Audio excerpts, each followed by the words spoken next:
Saludos y bienvenidos a Conversaciones de Salud. Carmen Robles aquí a la orden.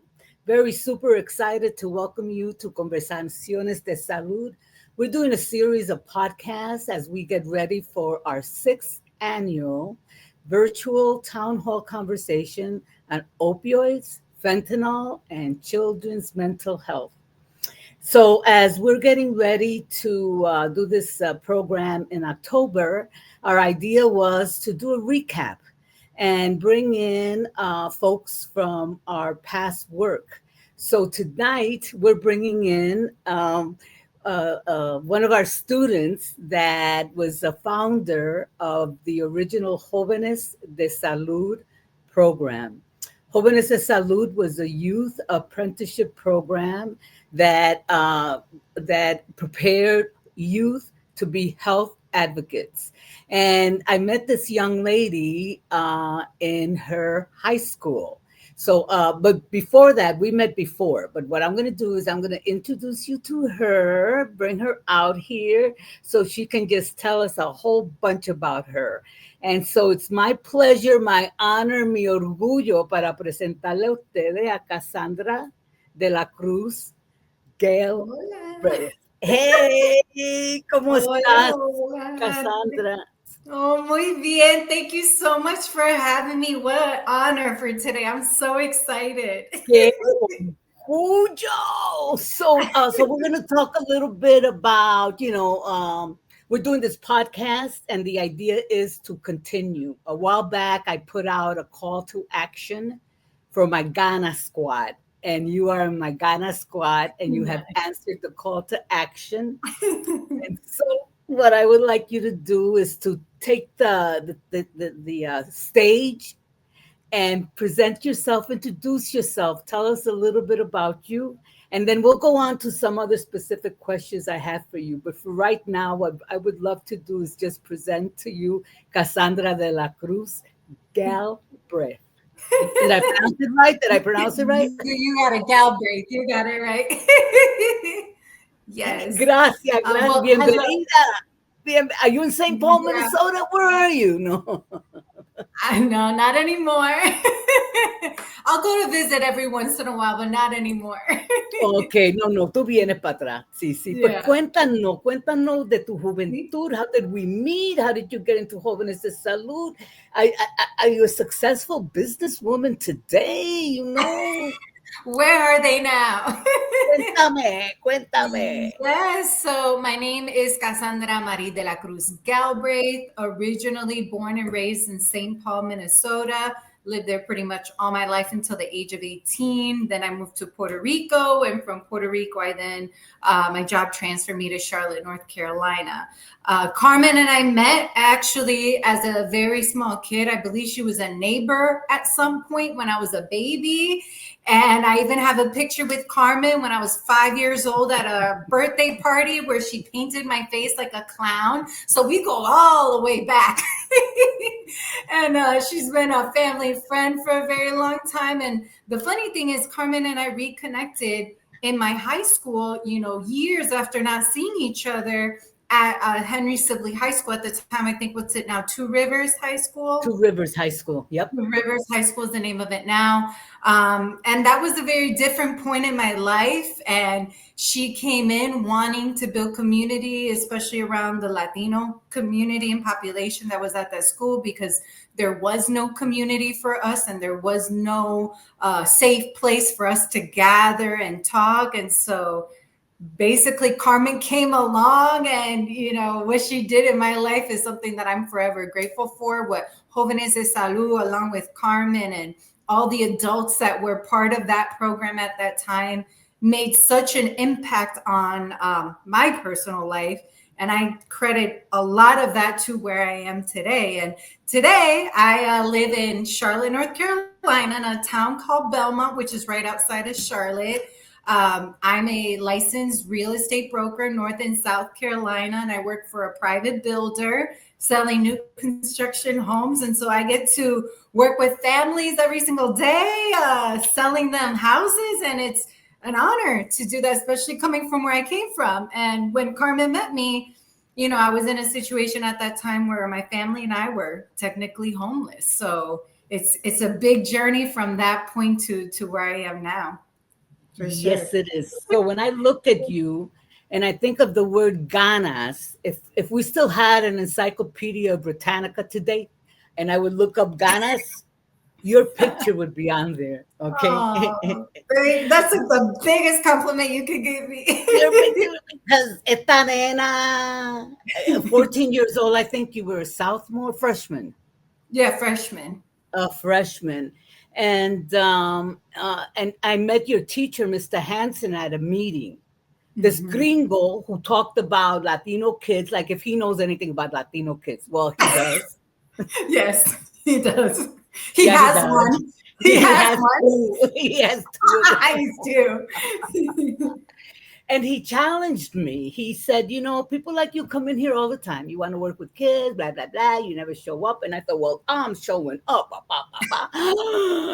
Shock. Remember how many of you were in there? Oh, yeah. It was a whole, they had to move us from a classroom to like a whole huge like room because there were so many of us.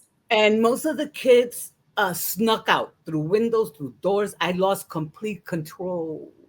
I don't know why they even asked me back. And among this, and so I was there to teach about tobacco awareness, show you these videos. You all made fun of me. You all said the videos were stupid. And so, I couldn't take out the chancla. So I asked, hey, what do you want to do?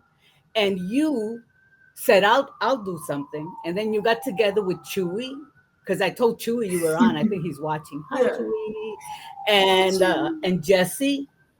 And so tell me about that. Tell me how esta nena, among 100 kids that were escaping through cracks in the walls, came together and really found something of value in becoming a health advocate.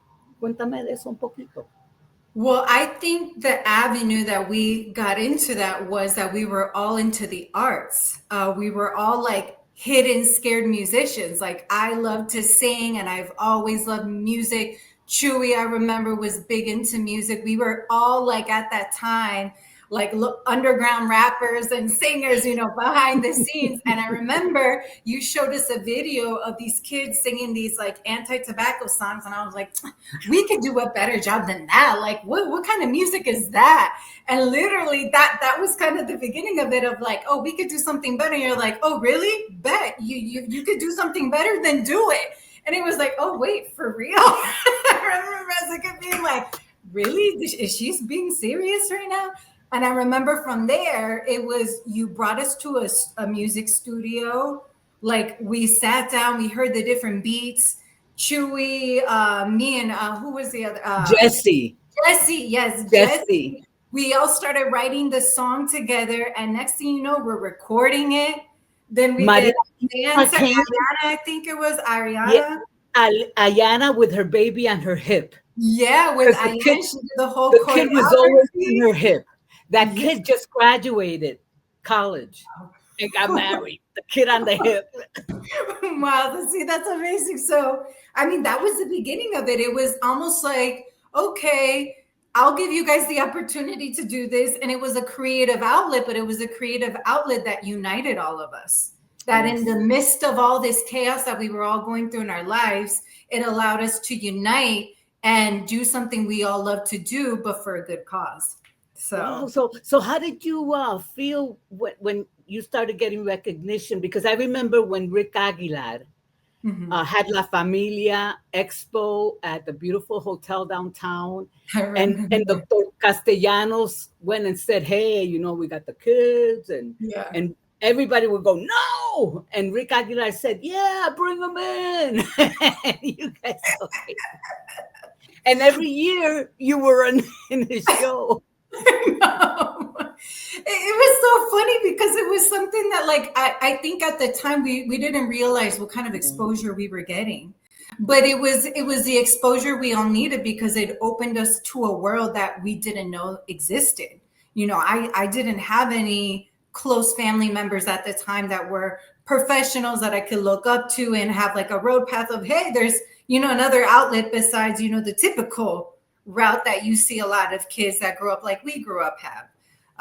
So yeah, that exposure is what I feel in my heart fueled lo que tú dijiste, las ganas to do La something else ganas. and to be the one to break the chains and to, you know, create a life that I never thought was possible.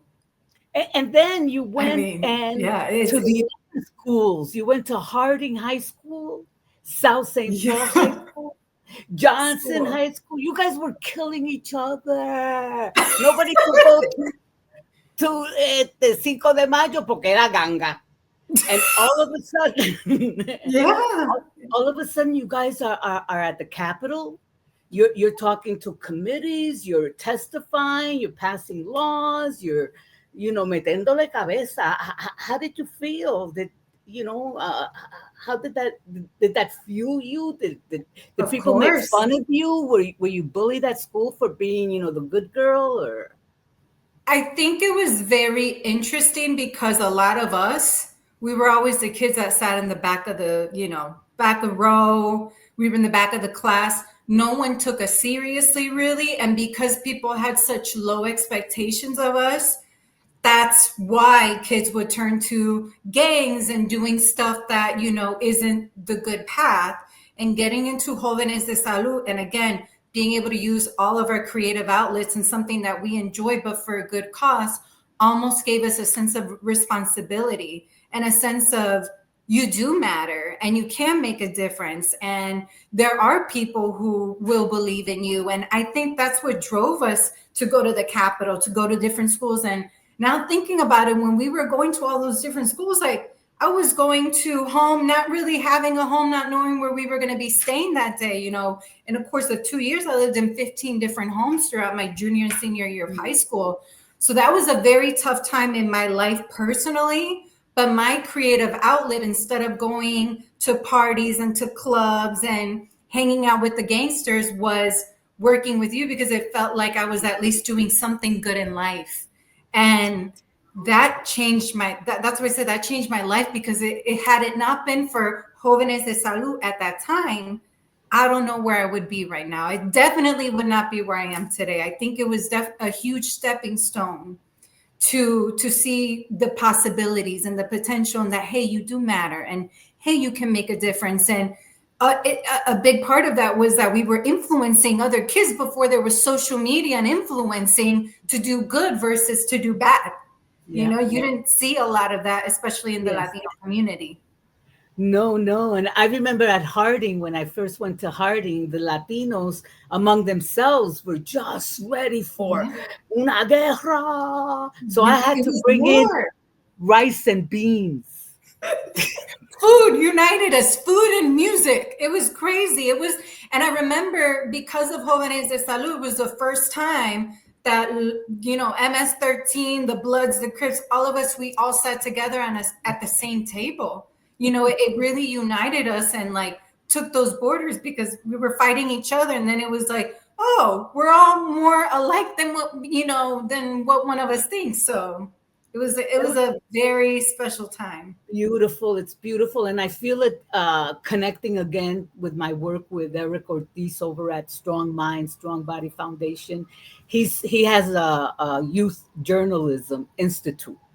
And so while we did health con Dr. Castellanos, we're doing the exact same thing with journalism and in health. Yeah. So Yeah. it's that's why I was so excited to reach out to you and thank you, because I know you're very, very super busy. I understand that. For And this, anything. Cassandra, I'll never, ever, ever, never forget. And I think every time I talk to you, I always Yeah. tell you, Cassandra, I'll never, ever, ever forget. But like most organizations, when they see young people take these leadership roles, they just want to help. They just Yes. want to come in. And I remember Mary Montaigne from Oh, Dakota yeah. County Public Health. And I know she's out there working on her garden. And so she was just so impressed with all of you guys when you came up with that jingle that won a national, that to this day they're still singing that That's jingle. crazy. Yeah, that's usually one of my fun facts that I tell people. Like, fun fact, I actually was part of a public service announcement that won an award. National award. And Dakota County recognized you with a Yeah. beautiful plaque. Yeah. And I didn't realize that you were homeless. You know, Mm-hmm. because usually we're homeless, but that means because we're living with everybody, you know. Yeah. Pero tú estabas homeless. And I Yeah. remember when we were headed back, that you and your mom, you asked your mom that you didn't have una pared para poner, The plaque. you didn't have a wall to put the plaque. Yeah. And I remember telling you, don't worry about it. Someday you'll have so many walls. And today, tell me about all these walls you got. Oh my God. You're going to make me cry. Tell me, I've been waiting for this moment because I Oh my God. told I you. need some water. You're going to make me emotional, Miss I Carmen. told you one day you would have the wall. ¿Verdad Yeah. que sí te lo dije? Mira para Yeah. allá. Yeah. So tell me about your walls. About the walls. I want to say that fueled me again to make a difference. And I think that's why this aligns so well with the career that I'm in now, because, I get to help families.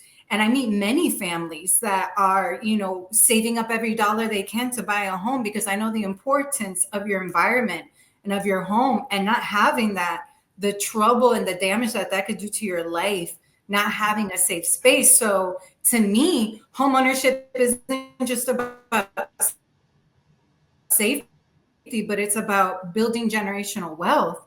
I come from a background of no money. And so I've seen many families buy a house, have it for a few years, sell it, make so much money. Just helping all these families has been life changing. And about the walls, I mean, at this point, my partner and I, we've been selling together 7 years, and we've helped 462 families buy and close a home. So I've seen many, many different walls, and it's like, it's life changing to be able to take my story from where I came from to now. And that's why I'm so passionate. Yes, you can help somebody have a wall where they can put up their plaque, their Yeah. family picture, something as small, Mhm. as just poner una pared and no tengo una pared, the people won't let Yeah. me put a hole in the wall. Yeah. No, but So it's crazy because like we have a house now, my husband and I, now we're building our dream home, and just in the process of that, we're right in the midst of all that, and it's crazy. Like I told him, once we break ground and we start going there, I'm going to be crying every time, because it's such a huge dream come true. It's such a moment where I'm like, I hear your voice saying these are defining moments in of your life. life. Every time something happened, but I didn't know what else to say. These are defining moments in life. And I tell you, those whispers have stuck with me my entire life. And Oh. every time like I'm in a situation, in a pickle where I'm like, how the heck am I gonna get out of here? I hear these are defining moments in life. And that right there keeps me going, and heading to Well, the next. yeah, and to me, that's with kids. That's really what they need during that one little period in life. It's not about solving anybody's problems or giving them a house. Oh, you don't have a wall here. You can have this house. Yeah. But it's just validating Mm-hmm. that the struggles are okay, because the struggles is really that mortar that makes the foundation so strong. You're breaking ground into your new home, and so that Yeah. foundation is very important. You got to make sure Yeah. you dig right. You got to Yeah. make sure that cement is right. You got and you are going to cry all the time. Maybe Oh not yeah. so much because I have a house. It's going to be Yeah. because, like, what am I doing? I should have gotten an RV. No, and I also want to go back to the foundation part. One of the reasons why I feel like this group impacted me so much, but I also would say Jesse and everyone else, and Chewy, is because for the first time an adult looked at us and said, you matter. Wow. You did that. You're doing so great. You're doing amazing. Just that validation was something that I didn't hear at home. I never heard, I'm proud of you. I never heard, you're so smart. I didn't hear any of that from any of my family members. And you were the first person to look at me in the eyes and like, you're so smart. You're just having that validation from an adult made me feel like, oh wow, I really do got it like that. And it pushed me, to a whole nother level. And I think everyone else would say that Carmen gave us all that visibility of like, oh, you saw the light in us, the light that we Oh, didn't see in wow. ourselves, and that allowed us to step up to the plate. You guys were blinding me. So there's a note here from Rafael Oh, I Alvarez. Let see me give it it. to you. Okay.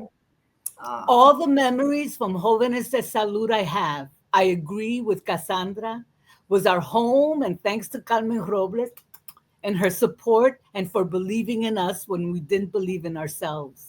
Now, as leaders, we are ready to set an example to this new generation and lead them to the right path. And that's yes. exactly what we need. That's exactly what the kids need, is just somebody to say, wow, you're so I see you. smart. I I see see you. you. And you're blinding. I used to tell you guys, I need sunglasses. Mhm. You're blinding me. Your greatness.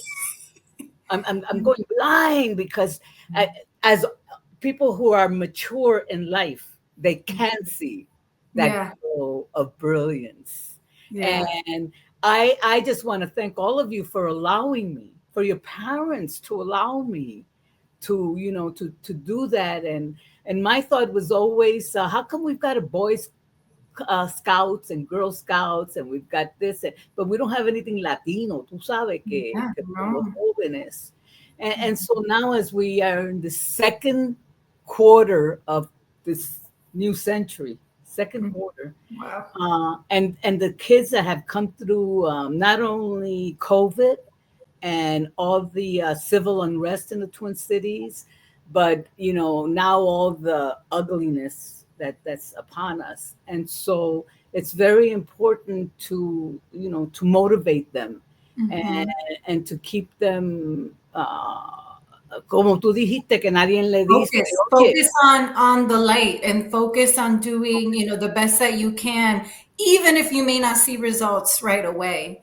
And I think that's a gift that you have, Carmen, is that you have the just your love and just your belief and your desire to inspire and help kids out, like, has made such a difference to hundreds of lives. That's why we have Wow. to, it's a mission that we have to continue the journey of doing this, because it's so important, because still it's 2025 and there's still not now we're starting to get a little bit of recognition and people are like, oh, Latino, Bad Bunny, and that's it. And it should be so much more than that. I mean, thanks And to social media, it's a little bit better, but still there's so much more that we can do. oh, las cosas están hasta peor ahora because our children are living in complete terror. Yeah. And with ice and everything, the llantos and the cries that I've heard from the mothers cuando se juntan, it hasn't been, oh, I'm going to get deported, man, I'm going to lose this. You know what? A lot of that has been, I buried my son who was killed here. Can I take my dead son out of the grave with me? So it's, the trauma is so deep, and Deep. it's so, and the children see that, and the thought is, it's times are, everybody's having a hard time, pero los Latinos are really Having happy. the worst time. Yeah, the worst time. The worst time. Because heck, now even Latinos that, maybe born and raised here are still being looked at and treated differently just because of how you look or your accent. And it makes me want to work even harder, just. Exactly. And I think that's the beauty of doing this kind of conversations, is because they need to hear us, not be frightened. The world's, and Latinos. I grew up Pentecostal. We wait for the earth to blow up. You know, we sing "Manda fuego, Señor." We want the earth to, So it's so kids are like, Mhm. I yeah. grew up Catholic. We grew up with the Catholic guilt. So I get it. We're doing wrong by just waking up. I mean, It so doesn't we're matter. fighting against a lot of past traumas. And that's why I like to give momentum to the young people, because I mean, so brilliant. The kids are writing articles in Conversaciones de Salud. They do impromptu interviews, and they ask some probing questions. Yeah. Yeah, they're wonderful. I especially wanted to thank you because we had a recent conversation about um, employee donations, and so you gave me a lot to think about, because we don't want to go around begging for dollars. The government, nobody's got money. Yeah. I'm not gonna. So I'm more interested in bartering, and seeing how we can get that important information into the community, especially now when dual language stuff is not being supported. For example, tax. So there's not going to be any more bilingual tax forms and stuff like Mhm. that. So somebody's going to have to step up, and I'm hoping that Conversaciones can help with that. And Mhm. with leaders like yourself, all you need to know is two, three other people, Yeah. and yeah, and their network, and so and Your that's why I network wanted to. is your net worth. Yes, your net worth. Yeah. And it's that first introduction, the importance of articulating your name, because I know I always used to tell you guys, you have to speak your name. Yeah. It's the only thing you have. And enunciate. Enunciate your name. And never be late. You're never Yeah. late.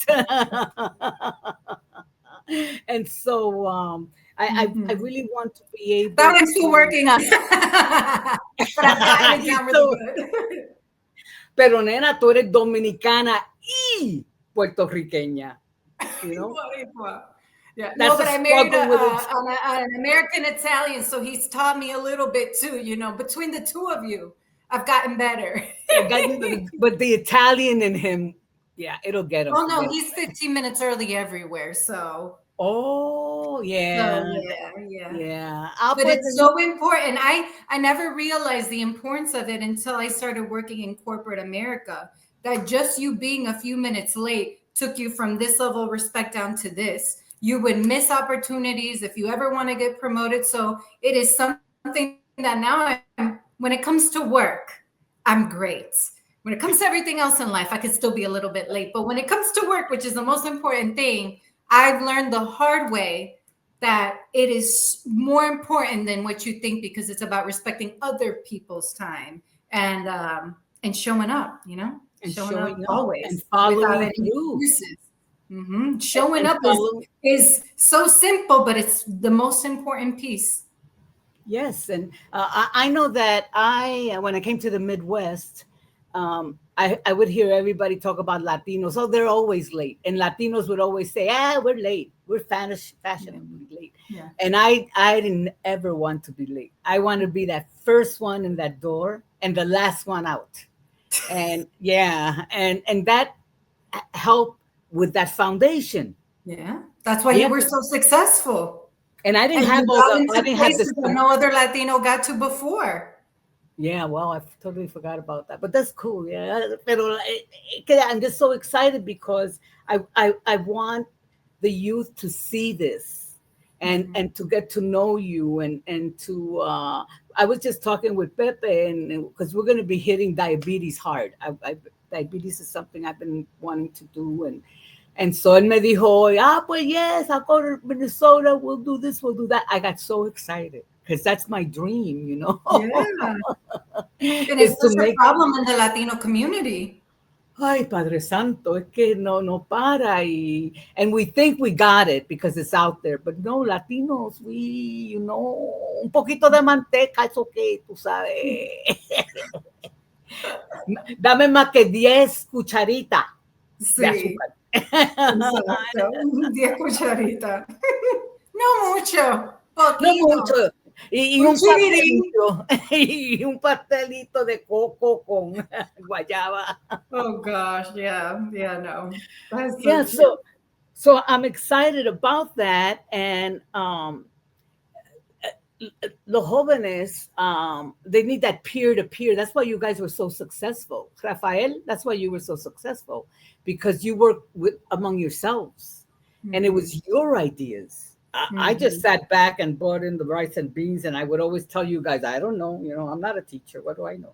But again, that goes back to you gave us a platform, you gave us the opportunity, and that also goes to explain privilege. A lot of these other kids we went to school with, they were privileged because they had support from families, money, they had everything built up to be successful. None of us came from that. So the minute you came in, it was like the doors opened for it. It gave us an opportunity to do the things we've always wanted to do. We just never had the chance.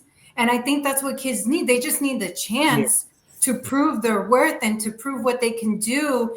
And it's just giving them that little sense of hope of, hey, here's an opportunity. What are you going to do with it? And I feel like there's so many kids that are willing to step up to the plate if they just had the chance. Yes, and it's a small window of time. If we don't grab them during that window of time, then the world is on their shoulder, and it gets harder and tougher. I think that's why I continue to do this work, especially because I see among themselves how, and really it's just like being a conductor.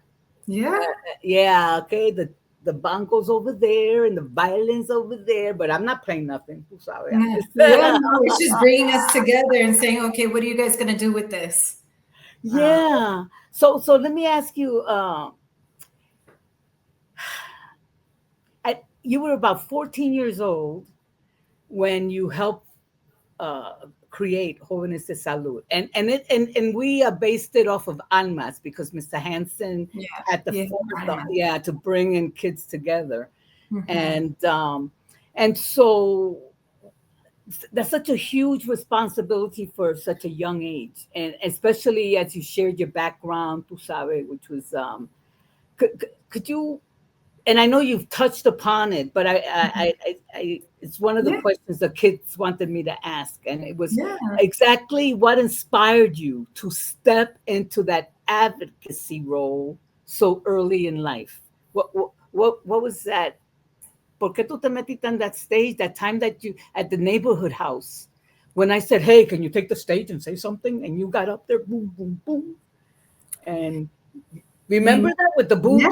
I remember that. It's crazy. Sometimes I think I was like, wow, I didn't plan anything. It was just like, okay. Again, it's what was that? What was that? What was that ganas, nena? ¿Qué pasó?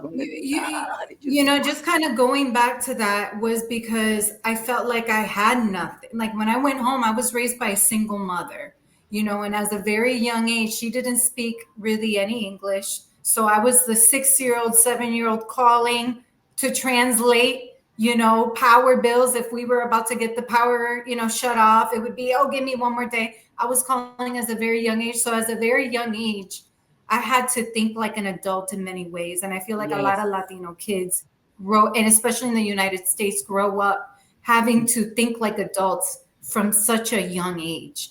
And you grow up with that sense of responsibility of, I have to know and understand things that my other friends at school may not have to understand or ever deal with, and that was something that was ingrained in me from such a young age. Everywhere we went, I had to translate for my mom from the minute I was like a small young kid. So I think at that time when I was 14 and, we met and we started Jóvenes de Salud, the only thing I can think of is ignorance is bliss, I didn't understand, I wasn't worried about being perfect. I'm like, okay, someone's got to do the job. And, you just go for it. And I think that ability to just do things before you can actually process it and think is why I'm so successful today. Because I took that same approach of just going to the stage without any preparation and just speaking or just performing. I mean, there was many times I would do speeches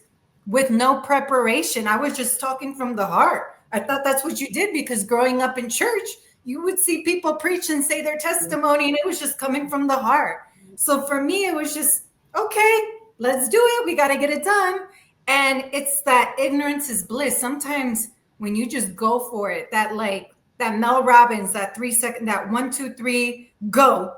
your brain doesn't have the time to process and stop you.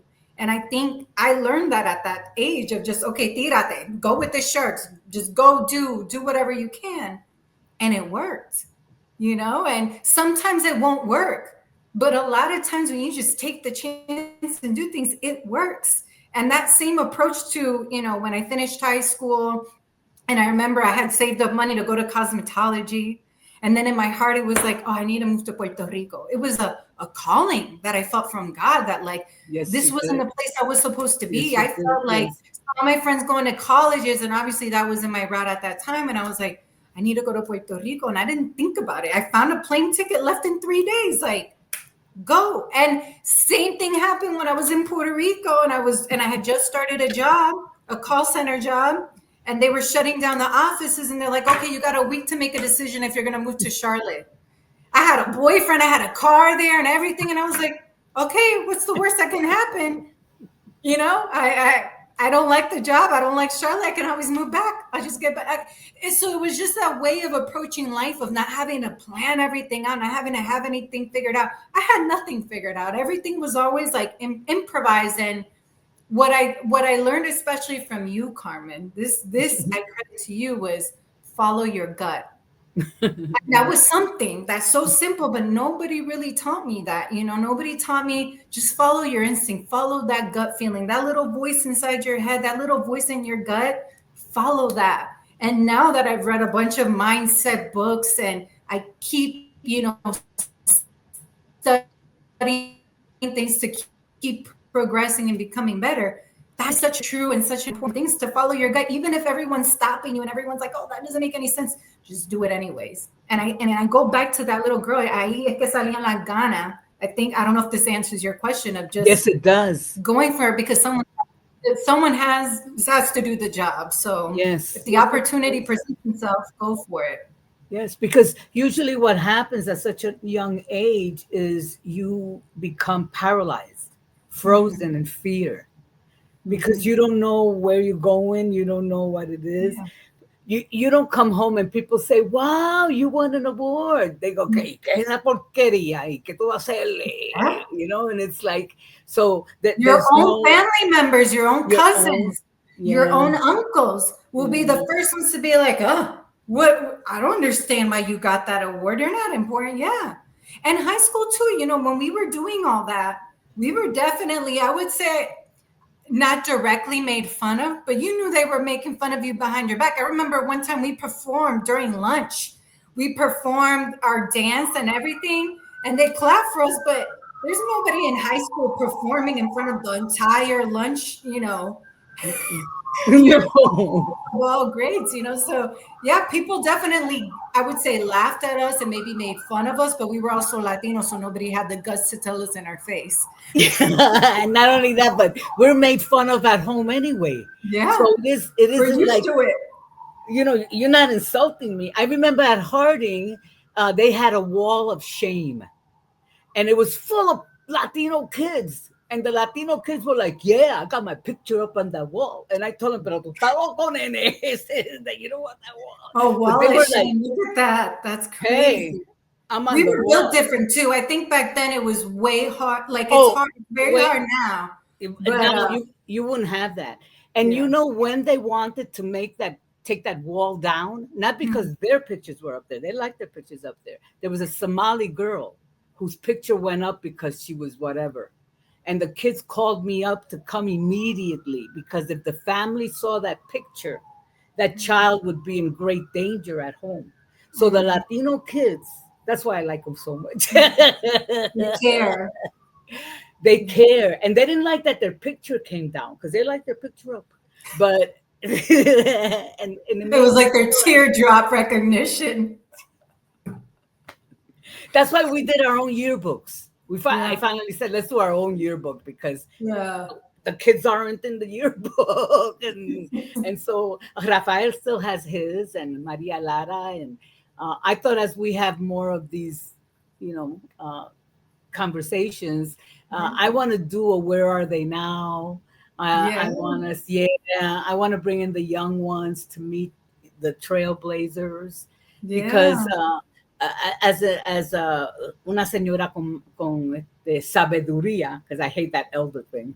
No, you're young at heart, Carmen. Yeah, You have more energy than most people I know. tell that to my feet. Pero so so that they can have someone closer to their age, so they don't feel like it's another abuela or a tia, because they're nothing but respectful, but they also know how to play an abuela and a tia. They know how to dance around. So it would be good to have the next one, you know, paying it forward. Because honestly, when we started, we didn't have that to look up to. We just kind of did things on our own. And again, you were the one that put us in rooms with other professional adults that it was like, oh, wow, you could do this. I remember one defining moment was you took me to an art gallery and there was some kind of networking event and there was a bunch of people there and we went there. And I remember looking around, I was like, wow, people who work in an office get to go to holiday parties like this. Like I did not know work parties were a thing. I didn't know that the corporate looked like that. And you exposed us to that. And I do agree with you that younger kids need to meet people closer to the age that are young professionals or hardworking, whatever it is that you're doing, trades, doing something positive in this world and making money. Yes. One thing that Dr. Castellanos did that I'm dying to duplicate, and because Latinos, whenever we go out to eat, Latinos are always serving us, or they're cleaning in the restaurants, or they're whatever. So Dr. Castellanos wanted to have a meal for the promotoras de salud and the jóvenes de salud, and so he had it catered with silverware and with real dishes. No Latino serving. He refused to have a Latino serve. He was so funny. But I get why. It's like see yourself in another point of view. Oh, it was beautiful. And everyone who's so used to getting up, I'll do it, yo limpio, cook, and they were being served. And I'll never forget that at the end of that event, the kids were actually like walking up straight. They didn't leave the table with crumbs all over the place. It was like se portaron bien. So I've always wanted to do like an etiquette class. I took so important. I took adults to an event, and one adult yelled to the table to the next person at a beautiful event, "Mira! Okay. ¿Por qué hay tantos tenedores? Why are there so many forks?" Oh my gosh. And I thought, you know what? I think we need like an etiquette class. That's very important. You know why? Because being in corporate America and being around these different tables of people that are highly successful, a lot of them grew up taking etiquette classes in the country club. I have a lot of friends that are like, oh, you never took an etiquette class? And honestly, me as a kid, I remember when I was 21, went to my first steakhouse, like fancy steakhouse. I went on a date. And I remember the entire time I was watching the other person, how they laid their fork. And I didn't know those basics. And you know what? That is so important because as you get exposed to more professional settings, you're, going to dinner, networking is very common and it's something that you do all the time. And so, yes, like even kids, they need to do that young just to take that experience with them. And that's, again, something that privileged kids have exposure to, and they don't realize that a lot of us don't, Yes. The way we grew up is very different. Yes. I was fortunate enough to travel to Europe to study youth apprenticeships. I was part of a delegation sent by the governor, one of like 20 people. And we went to this beautiful thing full of ambassadors, and we sat down and there were like 100 forks and 15 glasses and all these, yo no sabía qué hacer. So like, just like you did at the steakhouse, that's what I did. Yeah. Okay. You fake it until you make it.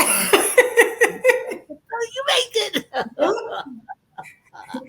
Oh yes, yes. The glass, is a glass for this and a glass for Yeah. that. Yeah. And so those kinds of things I really want to infuse and have fun around that, because we could have Mhm. fun around, how to pronounce your name, enunciations, how to Mhm. welcome people when someone says, "Hi, what's your name?" You know, the kids go, "I remember, blah, blah, blah." But when they talk to each other, they're like this, "Mira!" And then when they talk to a Yeah. crowd, they whisper. Yeah. That's why it's so important to take all of these lessons and teach them while they're in high school and have funding for that, because it's so important. Like it's more important than what people realize is Yes, just sitting them at a table, teaching them etiquette, giving yes, them a platform to do yes, something and exposure. That's why it's so amazing what you're doing with the journalism. You're giving them a sense of responsibility and a creative outlet to do something that's related to the arts, but for a good cause. And it's giving yes, them that sense of exposure that's not just, oh, you're doing this for a classroom for a grade. yes, yes. Most recently, at the Hispanic Chamber of Commerce, one of the businesses hired us to run an ad and do an article for the Minnesota Department of Health Wow. on cannabis. And so it's a Latino agency, and they wanted to support Yeah. Conversaciones because I'm like, come on, can you help us? Yeah. So called us up and they sent us a million files, que si que. And you can't say this, you got to say that, it got to be like this. And so I was like, oh man. And the kids were like, we should do a survey among ourselves. So they fed all that information to ChatGPT. They Uh-huh. asked ChatGPT, give me 10 questions so that I could share with my peers. They Yeah. got the 10 questions. They went back among themselves. They dwindled it down to three. Wow. They sent it out. I mean, it's just, I think we had like 38. Now we got almost 200. And Wow. I know. And the That's kids are like, amazing. now they want to do one on vaping. And I'm like, espérate, That's espérate, good. But no. again, it's a sense of it's so important to have that sense of empowerment and again doing something for the greater good, because there's so much bad right now. And Yeah. and you that's the only way to kind of keep you focused on, hey, poniendo mi poquito, mi Poniendo tu granito granito. positivity to That's a good way contribute. to say it, el granito, because Yeah. we wanna create a solution for everything, and really, what we just need to do is, darle la mano a someone que necesita la mano, and Right. and stay focused and be Mhm. the best that you can, because that's how we And can for give that. back. Mhm. I see in another 10, 15, 20 years the Cassandra de la Cruz Scholarship Fund, and tú From your mouth sabes. to God's ears, Eh, please. yeah, That would be porque the ultimate dream come true. if we don't think about how we're going to give back, Mhm. then it's all about me, and I think that's where all that Me. ugliness, that narcissism, lack of empathy.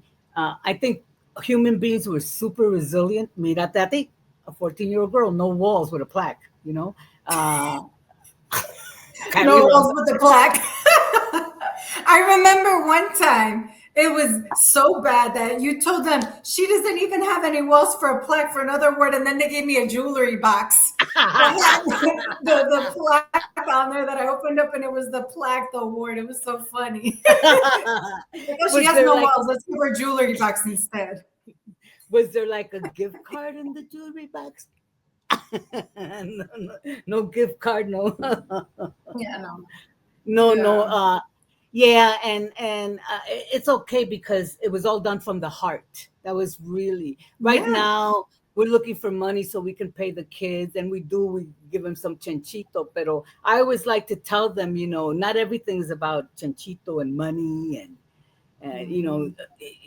you have to give of yourself first before you can, be expecting stuff to shower on you. Right. and Right. and I, that's You one got to thing I love dig about. your ditch. You got to dig your ditch. Y tú sabes, nuestra cultura, I was always Plant told, your seeds. Yeah. and whenever you feel bad and whenever life stinks, go do something good for someone else, but don't tell Yes. anybody. No. Yep. And Yep. I, to me, that was the best advice I ever got because I'm always feeling crappy. Then it's so easy And to go not talk only to a kid. that same advice, I'm in sales. At the end of the day, I have a sales job. And something similar that I heard was whenever you're dry, you're not selling and you don't know what you're doing wrong, you got to give back. That's your sign to, okay, let me dwindle down and give back and just do something good for someone else. And just that act of service, I feel Wow. like God, source, the universe, whoever you believe in sees that. And that's when you start getting abundance back, and I live a Wow. life like that. And just, everything I do, the people that I help, it may be a lot of work, whatever, but it's that giving, that service, that act of service. I know that the blessings come back in many other ways. Just that's how I feel right this minute. I've been very excited, to see you. And last year we did a thing with Michelle Amparang, and that was another one. Yeah, she's And amazing. yeah, and so to be able to see you ladies now as women, men and women, and to see how that just that one pepita, like you said, Mhm. that one little seed to of humanity, how through Mhm. all these years, it took root.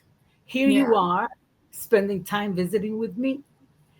Is that your honey? Oh, Hi. yeah, sorry. Get, get a room. No. Sorry, I Pero heard the door opens. tell him he's on camera, okay? Yeah. But I think that's the most important thing is that esperanza for people to Mhm. have that faith. And so when you graduated from high school, Mhm. and so Jóvenes de Salud was taking a different form because you graduated. So as a young person, and you've been so impacted, you're going to college because that's what you should really do. And I remember that. I remember when you were going to college, and then you wanted to go to Puerto Rico. I was like, "What do you want to go to Puerto Rico for? You should be da, da." And one day you said, "Hey, I'm going to Puerto Rico. See ya." And I thought, "Wow, what courage!" So, I remember that. so I guess I just a little bit more to touch upon that Yeah. courage, because as I recall, it wasn't like I don't even think you had one person saying, "Yeah, do it." I think everybody was pretty much like, I "Está loca, mi literally amor." had, I remember my mom was attending a church at that time where the pastor was a Puerto Rican. And he called me to the front of the church and he made everyone pray over me so that I would not go to Puerto Rico, the entire church. Like when I tell you, it was the world against me. And it It made was sense. I mean, I was 17, 18 with a mom, living with a single mom. We were going from home to home. We didn't have a home. We had no money. And people are like, "You're going to Puerto Rico. Like, there's nothing in Puerto Rico. What are you doing?" But it was something your that I heart. can't explain. It was a calling that I felt that God literally was putting me there. And I think a big reason for that is because my environment at the time, even though I was doing great work with you, my close environment, my family members, the people that were in my life at that time, it was a toxic environment. And it was like my soul knew that if I stayed there in Minnesota with the people in my life at that time, I was going to end up just like them. And they weren't people that I wanted to be like.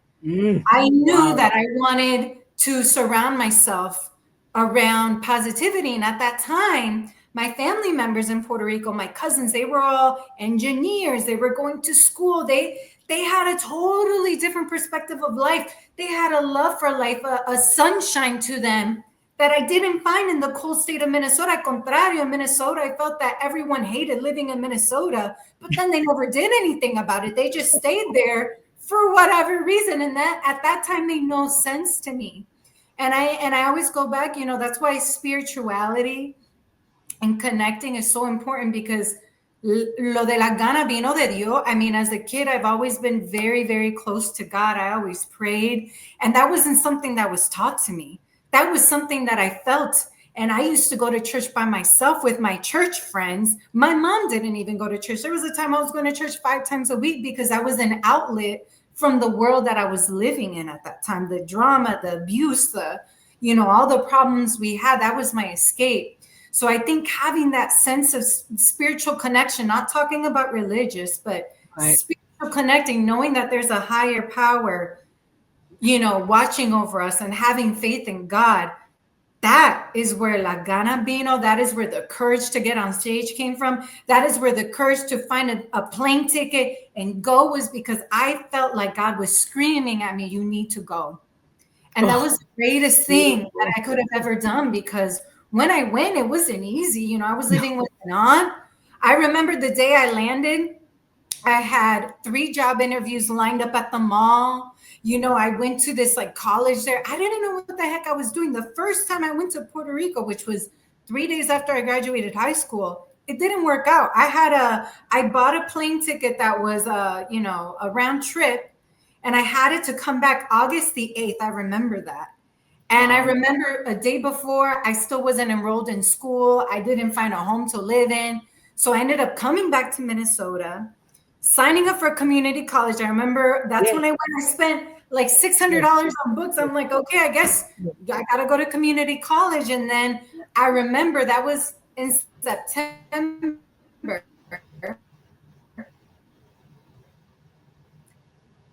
December, it was like I was working. I have makeup. I don't know if it's working. Hair, makeup, and you were the one that was like, "Nena, go to cosmetology. You need a trade. Like you can do something with this." And I remember I signed up for Aveda, and they didn't have an opening until February. So I worked with you a little bit, and then I was like, "Okay, I'm gonna go to Puerto Rico one more time, just to spend a month there before I have to go to school," because it was a 12-month program.